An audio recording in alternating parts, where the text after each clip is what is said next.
अब देखते हैं रैखिक बहुपद। रैखिक का मतलब होता है लीनियर, यानी एक घात वाले। रैखिक बहुपद,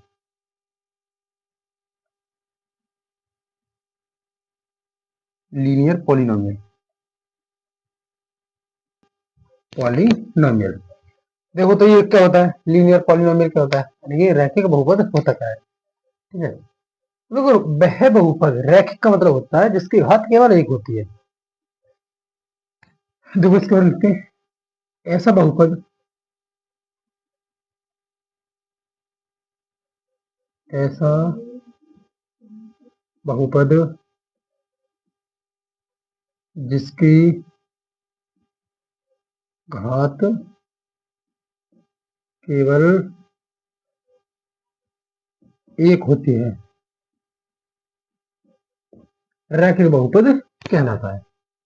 यानी कि केवल एक घात होगी तो उस बहुपद को क्या कहेंगे, रैखिक बहुपद।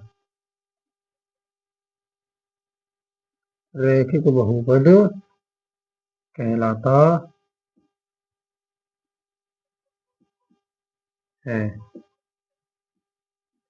जैसे देखो 2x+5, 3y-7, 5t+4 etc। ठीक है ना, यानी कि एक ऐसा बहुपद जिसकी जो अधिकतम घात होती है, उच्चतम घात, क्योंकि हम उच्चतम घात को देखकर ही तय कर पाते हैं।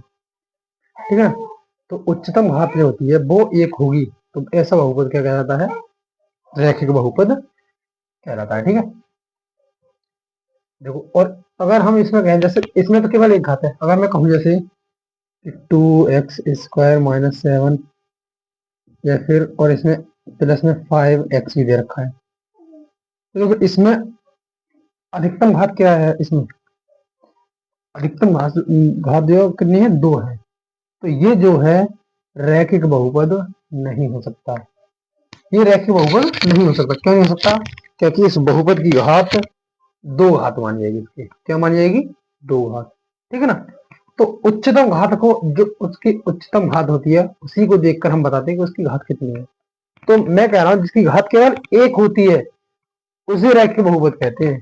ठीक है ना, तो ऐसे जिनकी घात उच्चतम घात जो होती है एक होती है उसे रैखिक बहुपद कहते हैं। ठीक है ना, उसके बाद देखो द्विघात बहुपद क्या होता है, ये नाम से ही पता चल रहा है। द्विघात, द्वि मतलब 2 घात वाला बहुपद, इसे क्या कहते हैं इंग्लिश में, बाई कहते हैं इसे, द्विघात बहुपद को इंग्लिश में कहते हैं,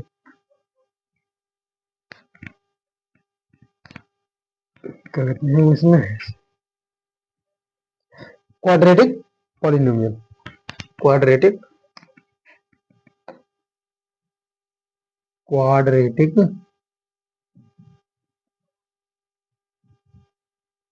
पॉलिनोमियल।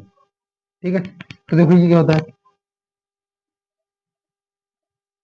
देखो जैसे मैंने कहा था इसके नाम से ही पता चल रहा है, द्विघात बहुपद, द्विघात मतलब जिसकी उच्चतम घात 2 हो, यानी ऐसा बहुपद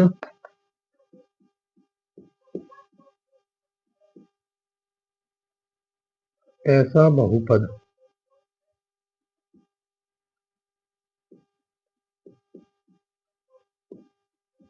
जिसकी उच्चतम घात, उच्चतम घात कितनी हो, 2 हो, क्या कहलाता है वो, द्विघात बहुपद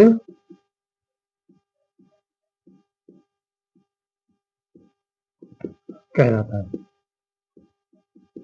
ठीक है ना, यानी जिसकी उच्चतम घात कितनी होती है, 2 होती है, उसे द्विघात बहुपद कहते हैं।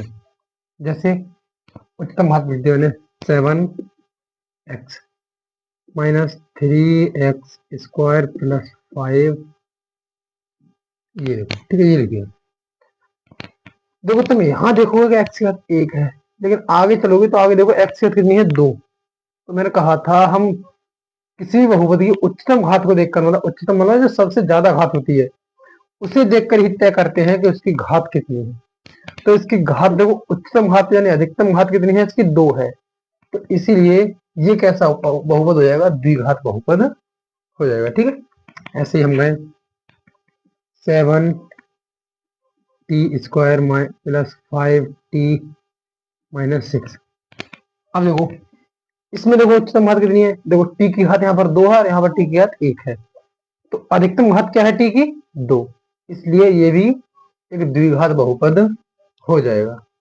और देखो इसके एग्जांपल और अलग से भी दे देता हूँ कुछ, जैसे मान लो हमने दे दिया t³ प्लस 5t² -t+6, ऐसा दे दिया। आपको बताओ कि ये द्विघात है या नहीं है, बताओ तो कमेंट में, है ये या नहीं है द्विघात बहुपद।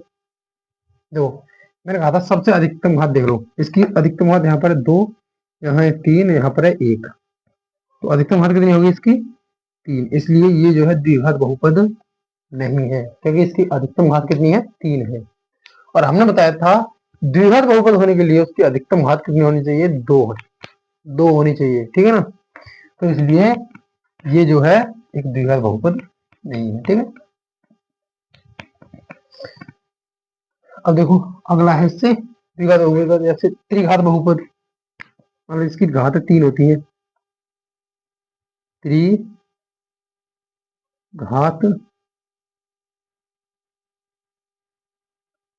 बहुपद, इसे कहते हैं क्यूबिक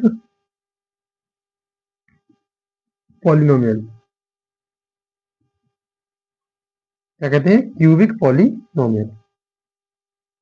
तो देखो ये क्या था, त्रिघात मतलब 3 घात वाला। बस तुम्हें पहला ही याद रखना पड़ेगा थोड़ा सा, रैखिक। रैखिक मतलब जिसकी घात 1 होती है, ये सब याद रख लो बस। रैखिक, रैखिक का मतलब होता है जिसकी घात केवल 1 होती है, उसे रैखिक कहते हैं। ठीक है, द्विघात, द्वि मतलब 2, 2 घात होगी। त्रिघात 3 घात। तो ऐसा बहुपद जिसकी 3 घात होती है,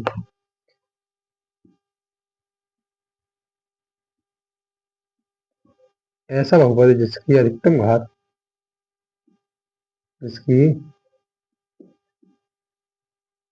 उच्चतम घात कितनी होती है, 3 होती है।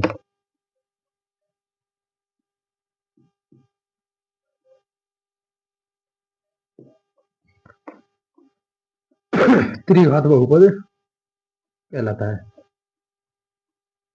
त्रिघात कह दो या त्रिघाती कह दो, त्रिघात बहुपद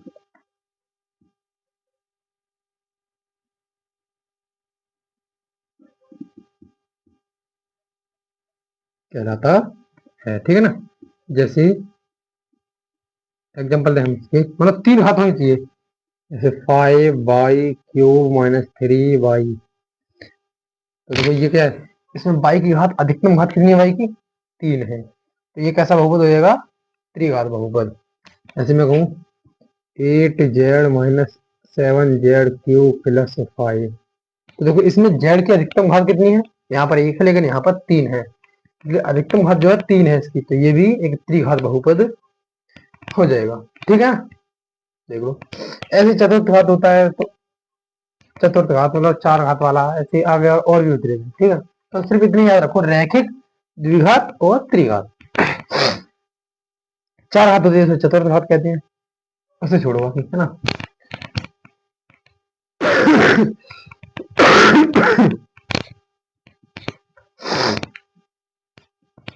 तो ये सब क्लियर है, ठीक है ना।